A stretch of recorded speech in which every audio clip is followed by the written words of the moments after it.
Hi, I'm Rick, and this is my daughter Alana, my assistant in this and partner in crime in these series of videos. This one is called "Inflation Stole My Vampire Houses."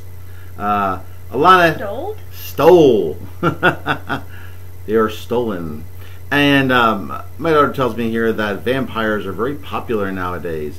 So what we're going to do here to infuse a little extra vampiric fun into an otherwise dry topic, get some red juice in there. We're going to use the vampire lifestyle as a comparison for what would happen. Okay, now let's go back to 1913, and there's two different vampires in 1913.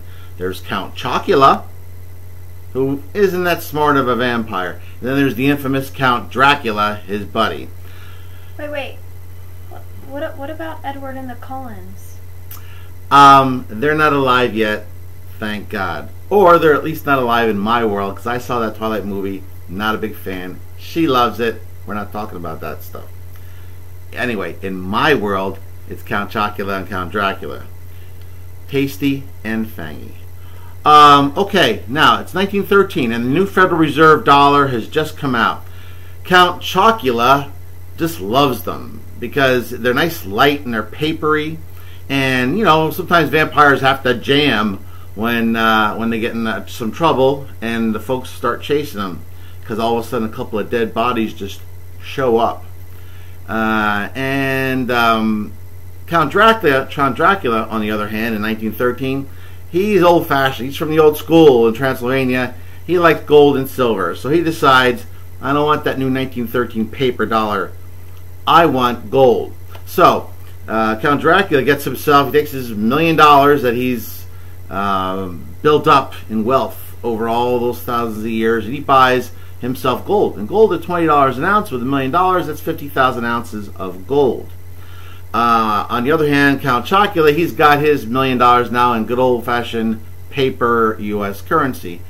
And the unfortunate thing occurs. Some dead bodies turn up in the village, and both Count Chocula and his friend, Count Dracula, have to hide. Well, they go and they luckily they prepared some mausoleums, and they weld themselves in there with Dracula with his gold, and Count Chocula with all of his bright, shiny new Federal Reserve notes. And they wait because they gotta let all the crap die down. So almost 100 years goes by, and it's now 2010. Both Count Chocula and Count Dracula wake up, and of course, no one's looking for them anymore. Everyone who they ever knew, from a human perspective, is long gone. So now they say, okay, well, our dream was always to have our own little village. And back in 1913, with $1 million, they could have bought 295 homes each. The average home was $3,400 then. So $1 million bought about 295 homes, which is a nice little village that you can create and roll over as the great vampire lord.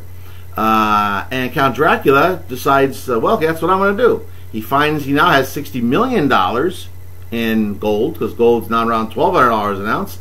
And it turns out he can buy himself, at an average $200,000 house, about 300 homes. So he could start his own little village and roll over it with an iron vampire fist.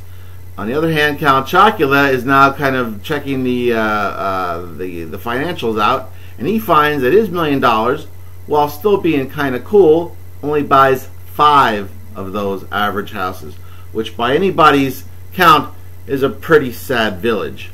So this is a lesson that we need to learn. Be Count Dracula. Invest in the gold and silver, and not Count Chocula, where you end up with some crappy cereal board type village. So that's it.